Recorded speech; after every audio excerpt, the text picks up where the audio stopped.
For this hairstyle, we will be demonstrating how to achieve a beachy curled look on short hair. First, start off by sectioning the hair out of the way. The key with short hair is to not obsess over making it perfect. The messier the better. Then, using about a 1-inch curling iron, go ahead and smooth out the hair and then begin to curl it vertically. As you do this, make sure to leave the ends out of the curling iron.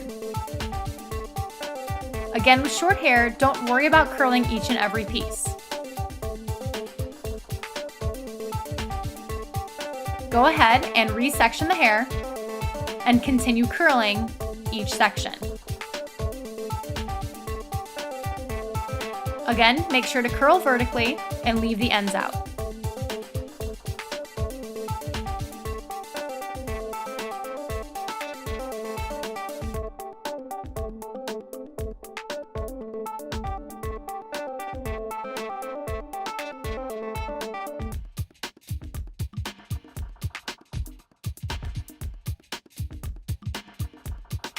Go ahead and finish with the top section of hair, curling vertically and leaving the ends out.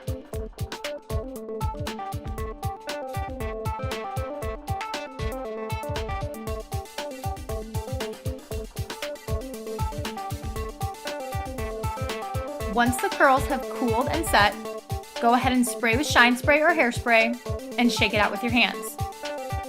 And there you have a beach wave look for short hair.